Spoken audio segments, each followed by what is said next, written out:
I gotta say that I'm really concerned about human rights in the European Union. I know it sounds kind of crazy because the European Union spends a lot of propaganda in order to try to suggest that they're a bastion of human rights. But when it comes to looking at the free world and you start wondering what exactly are human rights, you realize that they didn't exist throughout most of human history. Throughout most of human history, we had divine rule. In other words, the God watches over a nation, and the God anoints a king whose rule is absolute because it comes from the divine. And as such, you don't really have rights, you're a subject. And your rights are what the king allows you to have. But a nation changed all that, and they came up with the concept, no, you know what? We're all equal in God's creation. And literally the first thing they wrote, the first time that the pen touched paper, they said free speech. You cannot have any other right. You cannot be equal if some people get to speak and some people get to be silenced.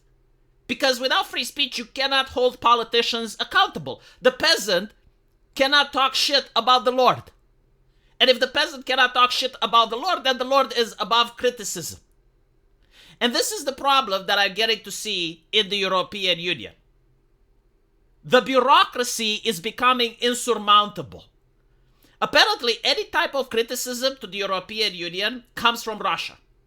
Like, that's it. And by the way, I am sure that some criticism to the European Union would come from Russia or would come from the far right, but like literally all, like every single criticism, it is the only perfect association of governments in human history that is beyond reproach, beyond any criticism, because it seems that's the case. There can be nothing negative said about the European Union.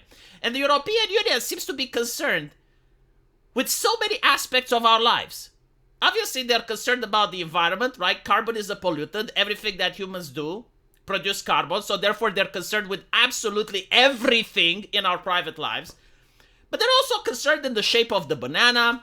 They're also concerned in how much sugar gets to be placed in a drink.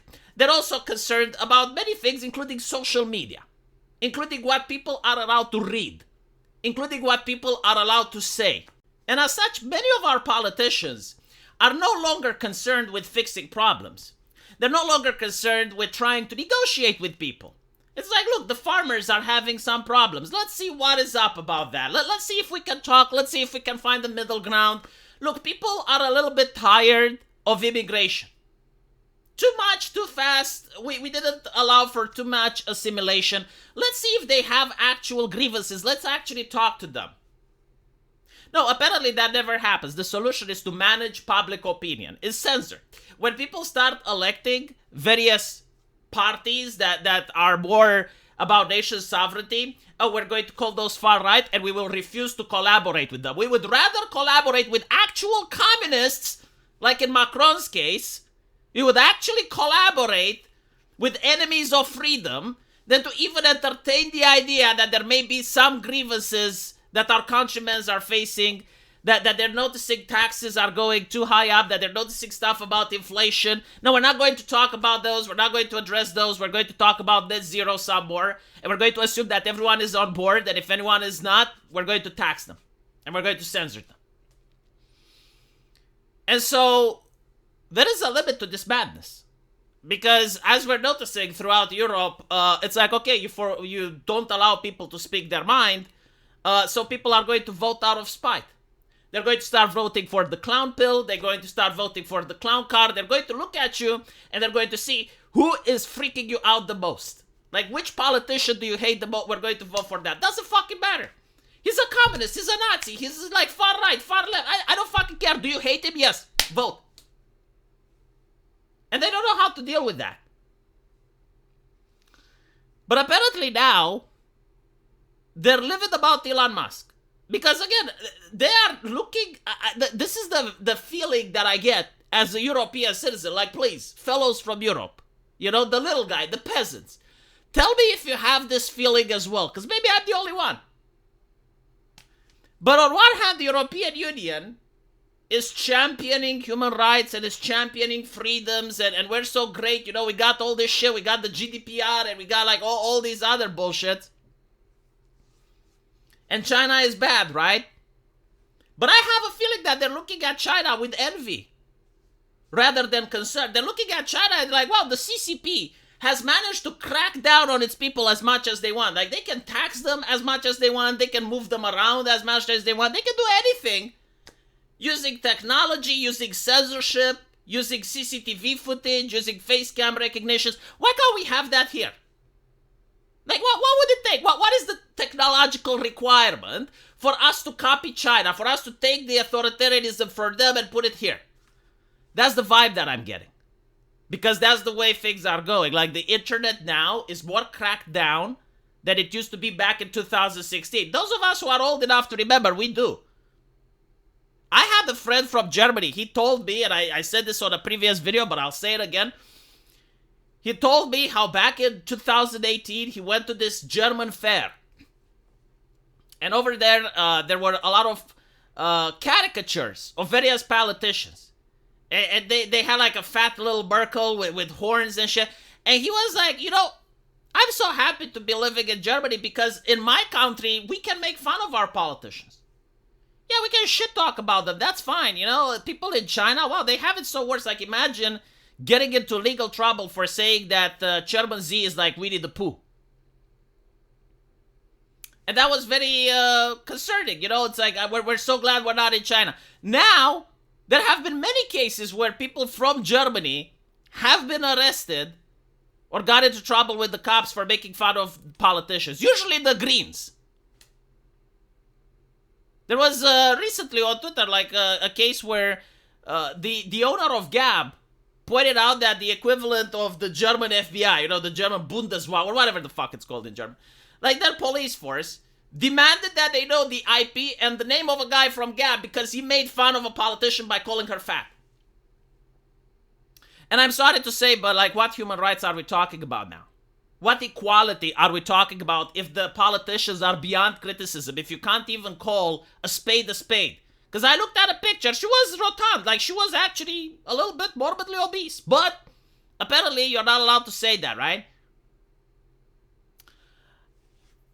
And so Elon Musk manages to break this mold. Elon Musk has opinions. That's what he's got. He's going on Twitter and he's saying shit. He's got no executive power. He doesn't command the US forces. He's not going to be like, if you guys don't change, we're going to get the US military up your ass. No, he's not doing that. All he's doing is he's tweeting.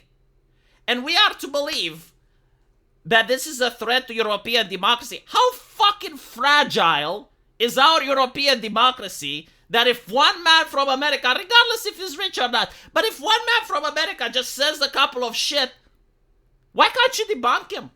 Why don't you have the arguments to tell him to shut the fuck up? Why can't you ignore him? Why are you so afraid? Why are you so terrified? They keep saying, oh, Elon Musk has like, I don't know how many users. I think he's got like 200 million or some shit. Most of them aren't even Europeans. They don't even get to fucking vote. They don't vote in Germany. Oh my God, he had to think about the AfD politics. So, he doesn't get to vote. And you know what's interesting? Oh, the European Union wants to have a say in Elon Musk's business. He's got to be GDPR compliant. He's got to be careful with Twitter. Like last time, he had Donald Trump. It's like, oh, the European Union, oh, be very careful with what you say. We're very concerned.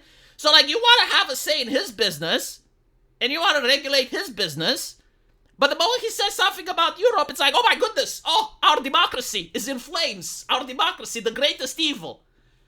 What the fuck is he? Is he Radio Free Europe now? This is how you're treating him. You're treating him as if he is Radio Free Europe, and you're one step away from suggesting that we should ban Radio Free Europe. You know, maybe do it like they did it in Brazil. If you have a VPN and you're listening to Elon Musk or you're connecting to Xitter, you get to pay a fine per day of use. Holy shit. My God. Like, I wonder if the people genuinely buy this crap. You know, it's like a guy speaking is a threat to the democracy. Okay, you know, fine. What about the World Economic Forum? Like, for the last couple of years, the World Economic Forum has been a major controversy. with many nations around the earth. And they were basically like, why is all the shit that's affecting my life in a negative manner, lowering my standard of living, is being first proposed at the World Economic Forum? I don't vote for those guys. Why are those chuckleheads getting to dictate shit that affects my life? And the answer was like, yeah, well, no, because you see, they don't have any executive power. Like Klaus Schwab doesn't have any executive power.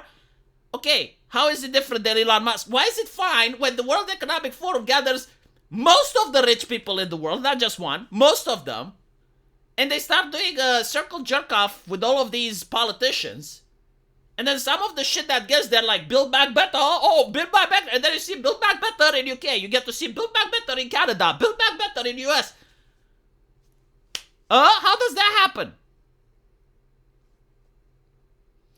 And so, I'm looking at Elon Musk, and apparently it's not okay for him to intervene in an election. Do you remember when Obama, and probably not, because the politicians, they're all suffering from Alzheimer, right? Like, they have very short-term memory. But I remember when Obama came to Britain and told the UK that if they vote for Brexit, they're going to be placed in the back of the line for trading with the United States. Do you guys remember that? Where was the criticism and the moral outrage then? In fact, the British media did such an amazing job at polishing Obama's image that most Britons think that that's the best shit that came out of the United States. And the worst is Donald Trump. Like, come on. I'm really disturbed about how weak our politicians are, how pathetic they are, that a single person on the internet managing to say shit outrages them so much.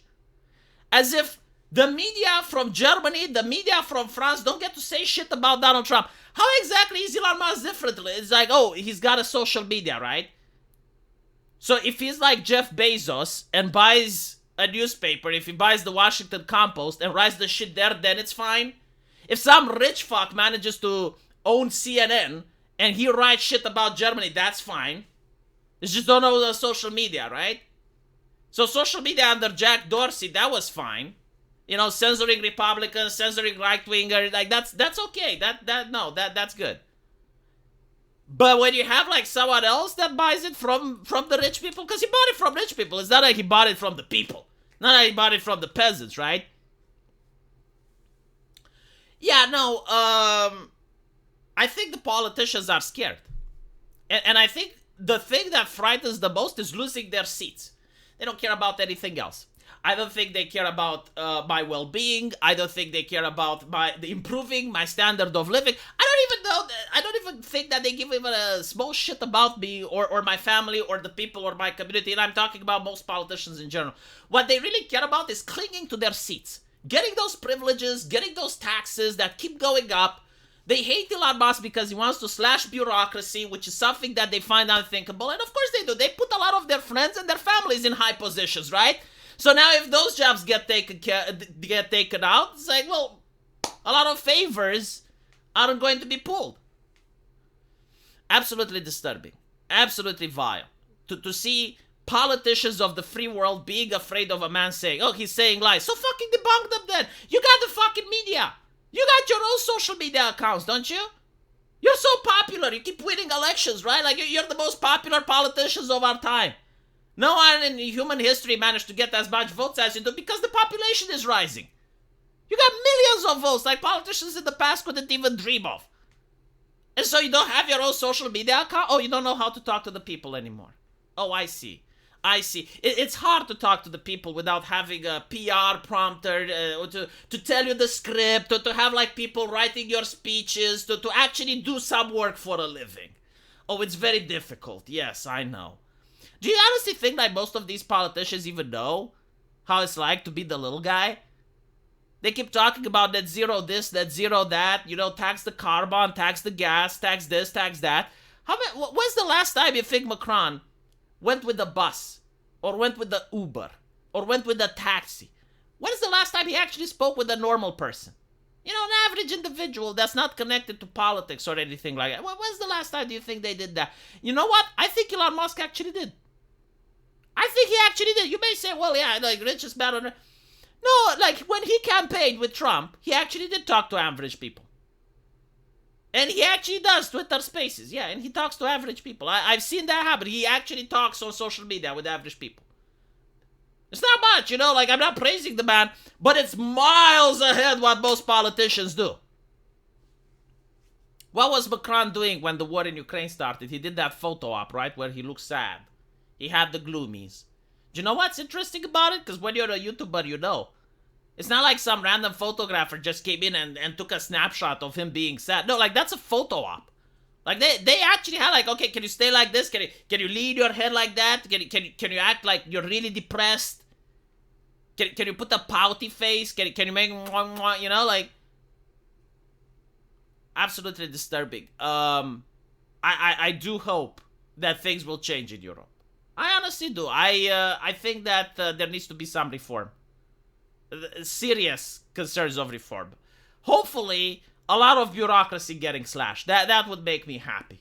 Because I'm paying way too fucking much taxes and I'm getting a lot of censorship in return and I don't like that. Let me know what you guys think though. And as usual, I will see you in the comment section. Take care.